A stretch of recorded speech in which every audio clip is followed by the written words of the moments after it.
Una de la tarde con 37 minutos, 23 minutos antes de las 2 de la tarde. Saludo a Rodrigo Pacheco. Rodrigo, ¿qué tal? Buenas tardes. Buenas tardes, Héctor, con mucho gusto de saludarte. Y bueno, pues sin duda la clave, aunque no fue tan sorpresiva, pues sí importante, la decisión de política monetaria que anunció el Banco de México. Era muy esperado, está la tasa de interés en 11.25% y se mantiene. Ya se empezaba a ver, sobre Ya lo había todo. anticipado, ¿verdad? La gobernadora. No, bueno, que se iba a mantener Sí, estable, ¿no? siempre es complicado porque era una decisión que es colegiada, entonces la gobernadora evidentemente tiene un papel de liderazgo hacia adentro de la Junta de Gobierno, que es ella y 4 subgobernadores, pero cada uno opina diferente.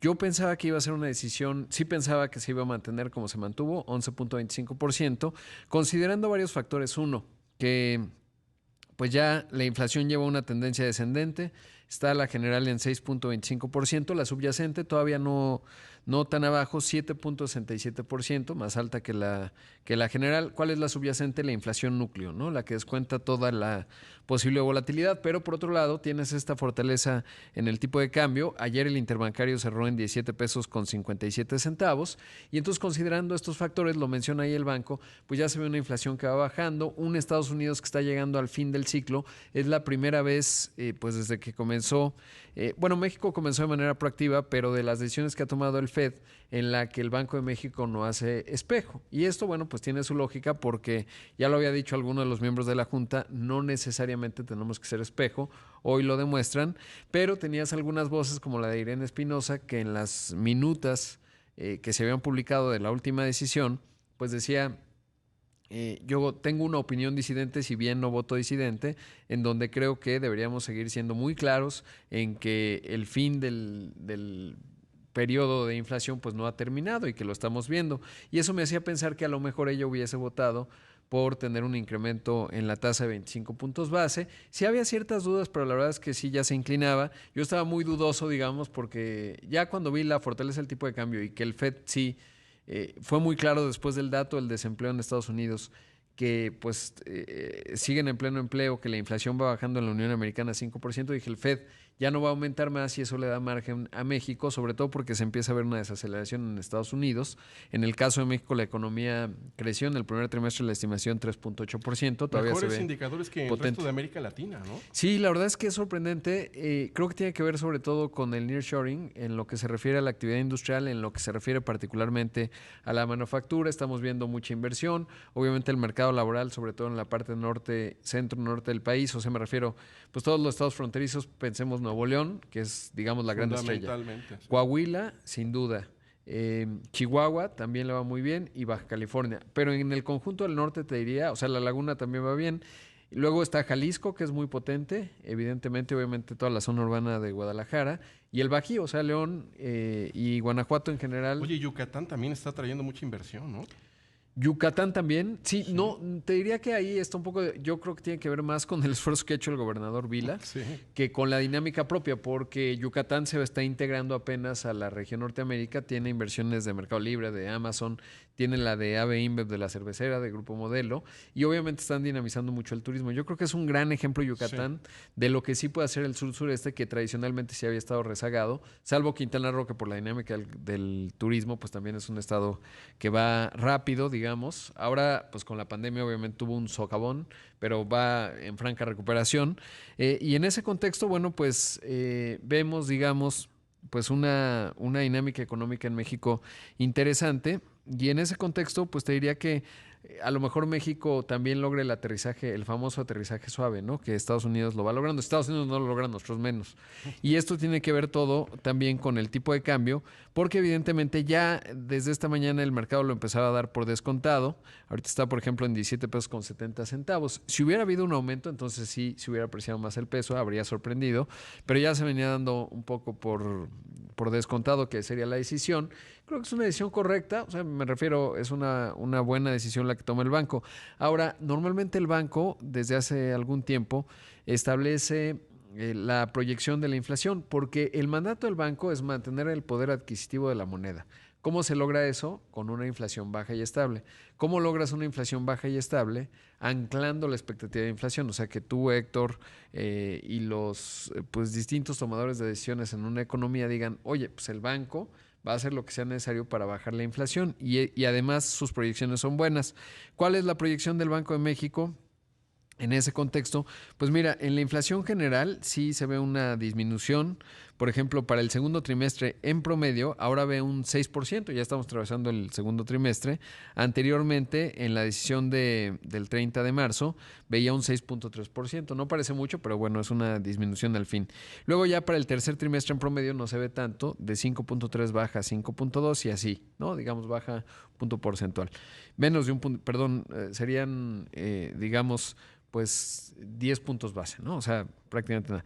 Y luego, en el caso de la inflación subyacente, ahí sí no se ve que esté bajando tanto, de 7.5 a 7.4%, ¿no? Entonces, ese es el asunto. Así que, bueno, pues con esto termina el ciclo alcista. Fueron, prácticamente ahora te digo exactamente porque justo estaba sacando la cuenta, fueron 693 días de ciclo alcista. Comenzó en junio de 2021. En ese entonces la tasa estaba en 4%. Ese jueves, 24 de junio, la aumentan 25 puntos base. En ese entonces la inflación general Más de año y medio. Más de año y medio, sí, que coincide con el mundo. De hecho, México fue proactivo, ¿no?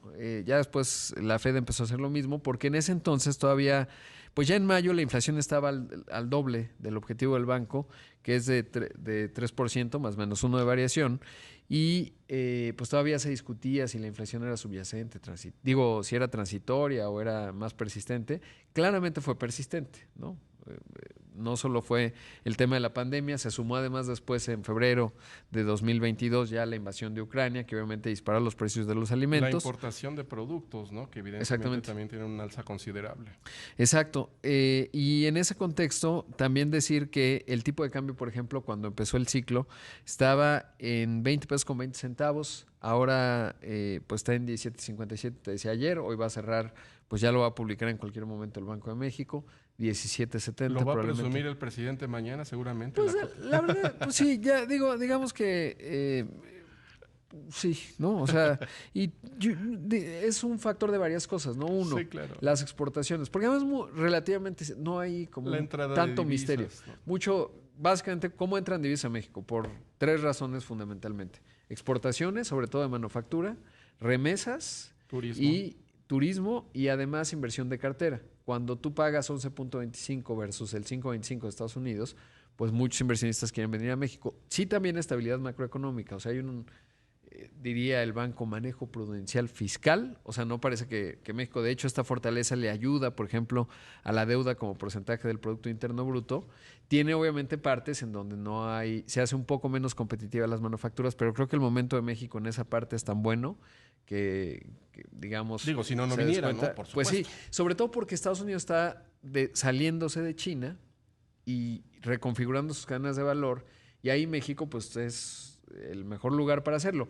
Y la idea es que entre mejores señales mandemos, que eso a veces nos queda pendiente, pues más inversión va llegando a México y sobre todo la parte de proveeduría que hay que construirla. No solamente es la inversión ancla que llega, sino que esas empresas pues buscan transformar sus cadenas de valor. ¿Qué quiere decir eso? Pues toda la proveeduría que necesitas para hacer un producto que exportes a Estados Unidos. Como Tesla, que no se fue a Indonesia y se quedó en México. Eso de Indonesia era una patraña. Porque no era cierto. Es que, a ver, hay 3 mercados clave y en los 3 ya, 2 de ellos ya estaban atendidos. Uno es el chino, es el más grande de vehículos eléctricos, tiene la Gigafactory de Shanghai. El otro es Europa, que es el que ha recibido más subsidios a lo largo del tiempo, tiene la Gigafactory de Berlín.